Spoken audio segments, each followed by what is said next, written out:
What's going on, everybody? Kenny Bomb is in the building, and Netherrealm Studios has released another patch for Mortal Kombat 1. Now, this one has a pretty big fix in it. One a lot of people have been waiting for, and rightfully so. But it also includes some character adjustments. And there's one character adjustment I've been waiting for in particular. So let's get into this thing and see if they finally fix the injustice. But first, if you like the content, do me a favor and drop a like on this video. But don't forget to smash that subscribe button if you don't want to miss any updates on Mortal Kombat 1. Now let's get into it.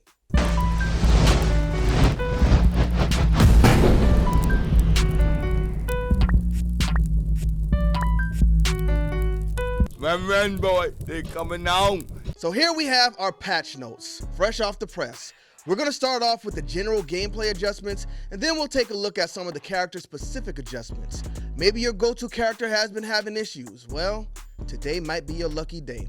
So the first gameplay adjustment they made was move list corrections. So there were still issues with the move list. I haven't ran into anything in particular as far as move list besides with the brutalities, but everything else has been good, so we'll see what that entails. Localization fixes, again, shout out to localization fixes. Fixed an issue that could cause player 2 to push their opponent further during combo sequences. Now this is the big player 1 advantage we saw where player 1 could do combos, player 2 couldn't. They pretty much broke this one down in simple terms. The issue was the fact that player 2 was pushing the opponent further away as he was going along with the combo, so you couldn't get that extra hit to extend your combo or finish it where player 1 could actually do that. Now this was a bad one because if you've been player 2 playing through Kombat League, you had this disadvantage. In fact, every match I played in Kombat League so far that I lost, when y'all see my record, I was player 2 that time. That's the excuse we're gonna go with. The third fix, fixed an issue that could cause buffered combo attack strings and buffered 2-in-1 canceled non-enhanced special moves to not be performed if a cameo ambush that can be canceled or branched from was executed with specific timing. Now that one isn't broken down as simple as the previous one, so let's read that one more time. Fixed an issue that could cause buffered combo attack strings and buffered 2-in-1 canceled non-enhanced special moves to not be performed if a cameo ambush attack can be canceled or branched from was executed with specific timing. Hey, I think that might be pro player talk. I don't know. Y'all please break that down for me in the comment section because I don't know what they just said. The next one, fixed an issue causing some of Striker and Sector's attacks to be unbreakable. Ooh, if I knew that, I would have definitely exploited it. So, pretty simple fixes there. I think the fix that was definitely necessary in this thing was that player 2 advantage because playing online, if you're in the Kombat League and you're trying to get up to the highest level you can, that is not good. But, you know, shout out to them. They got on it quick. All right, so in the next section, we have character-specific adjustments. Did somebody get nerfed? Did somebody get buffed? I haven't read through these yet, so let's take a look and find out. Ashra fixed an issue that could cause crushing knee to pass through opponents while attacking. Now, I haven't used Ashra yet, but if her special move was passing through opponents without them taking damage, that's pretty bad. So hopefully they still take damage and she just passed through or phased through them. I don't know exactly what was going on there, but that's a good fix if they weren't taking damage. Next, we have the Goro cameo, who is very tough for me, y'all. I tried with Goro and Sub-Zero, just didn't work. Stomp is now higher priority when it and his partner's attacks hit on the same frame. Now that could be a good thing or a bad thing, just depending on how you use Goro, because let's say you use Rain and you do that kick that sends them from one side of the screen to the other. If you do that stomp at the same time, he's not going to fly from one side of the screen to the other. He's actually going to react to the stomp instead. So it just depends on how you were using that move, whether that's going to be good or bad. Havoc, Decaying Guard, and Flesh Wound no longer auto face. When I played through Havoc's Tower, his gameplay was kind of rough. I loved him in MortalKombatDeception, but in Mortal Kombat 1, I just don't think he's for me. So shout out to the Havoc players. Hopefully that fix works for you. Jack's cameo. The ground pound no longer affects the player or the teammate, whatever. I'm just kidding, y'all. I haven't even tried to use Jax just because in the beta or stress test, whichever one it was, when I used them, that ground pound kind of like hit the ground and affected both players, and I didn't like that. Which is kind of crazy because right now I'm actually using Cyrax and I like him a lot, but he kind of has the same thing where he takes that bomb out and blows it up and it hits both of you. So, Hey, I don't know. I just don't like Jax because he just comes in there and bangs the ground. Everybody cancel Christmas. So, Jax's fix was actually, ground pound is now higher priority when it and his partner's attacks hit on the same frame. So same thing as Goro's. When they come in and they hit the opponent, if you're hitting the opponent at the same time, then the cameo takes priority. So they'll react to that instead. Kung Lao, concussion, will now auto-face when done on the landing frame after jumping over an opponent. When they say auto-face, I'm not sure what they mean by auto-face because any move I've ever done, the character automatically flips around, so not sure what auto-face is. And last but not least for this section, Shujinko. Mimic Ice Clone and Ice Ball will no longer be repeated by an opponent hit by time stop. All right, shout out to Shujinko. The next section says, they fix issues with the following attacks not working correctly against high parry special moves. So some of y'all have been cheating because y'all knew these moves couldn't be high parried, but you used the characters anyway. Starting with Ashura. God's Wrath and Demon's Wrath can now be high parried.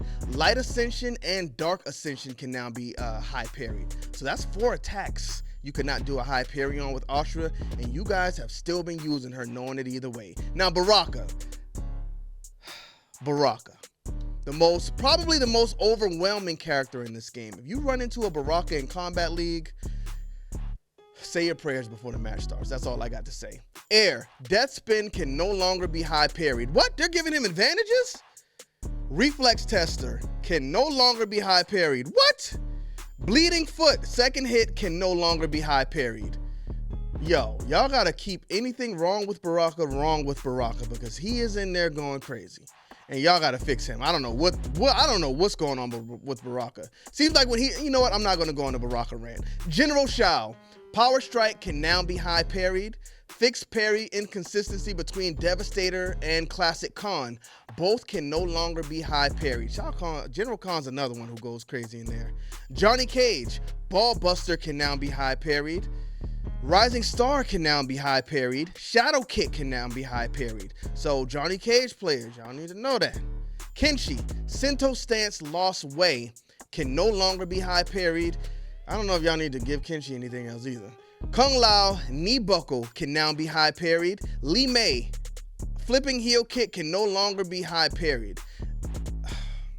I'm not even gonna go there with Li Mei. And that flip kick, where they kick you low, do the little flip kick, hit you up high, you really don't know which way to go. Cancel Christmas on Li Mei too. No Holds Barred can no longer be high parried. Nitara, Enhanced Bad Blood can no longer be parried. Raiden, Electric Fly and Electric Fly can no longer be high parried. I hear a lot of complaints and stuff about Raiden, but I haven't ran into too many Raidens. Rain, Enhanced Upflow can no longer be high parried. Geyser can no longer be high parried. Rain has so many tools, y'all. Reptile, Death Roll can no longer be high parried. Falling Fangs can no longer be high parried. Scorpion, Twisted Kyo can now be high parried. Shang Tsung, Old Form Gold Kick can no longer be high parried. I wanted to use Shang Tsung. I actually got in there and tried it for a second. And is there a difference between when you're old Shang Tsung and when you're young Shang Tsung? Y'all please let me know in the comment section because I couldn't see anything. Sindel, Enhanced Low Hairball First Hit can now be high parried. Or, I'm sorry Sindel, don't mean to cut you off there, but Shang Tsung, does he have special moves for when he's only old? I'm gonna have to check that out. I'm gonna jump on there and check that out as soon as we finish this. Sub-Zero, 10% damage buff. Let's get to that. Ice Slide can no longer be high parried. Now I'll say this though, Sub-Zero, it does take a lot to get some damage, but I think paired with the right cameo, it kind of balances it out because when I started using Cyrax, if I can start off a combo and get them caught up in his little twist thing, then, you know, we could keep the combo going. And even if you don't have like 26 to 28 hits, you're still doing pretty good damage. So I think Cyrax might just be the right cameo for him. Also, he has a little net thing, and I love that too. Tanya, Drill Kick can now be high parried. So that's it. Looks like that's all the fixes in here. Nothing too major when it comes to buffing or nerfing characters, but I will say this. This is definitely a great thing to be fixed, especially so fast after they found the issue. But let me know in the comment section, is there still a nagging bug in this game that needs to be squashed immediately, or does this patch get them on the right track? Personally, the only thing I really ran into was that black screen in and when you're playing in the Combat League, but I haven't played in the last few days because I'm trying to get my game together, y'all. I tried to pick up a new character and everything, but you know what? I think I'm gonna stick with Sub-Zero and try to take Cyrax in there with him and see if we can improve this record. I thought it was bad that I had like a 2015 win-lose record, but I see a lot of people with like 250 wins and 220 losses, so I think I'm pretty much on the right track to be an average good player. Now, I'm not trying to be at 250 and 220. Maybe when I get to 250, I want to have like 170 losses. And you know what? We'll get better over time. And yes, I'm only 20 and 15 because I can only do like 3 rank sets a day. I don't know how y'all do it, but my heart can't take it. Thank y'all for tuning into this video. If you guys are in the Combat League, let me know what your record is down below. Don't forget to drop a like on this video and smash that subscribe button if you haven't already. Bomb Squad, let's get to that.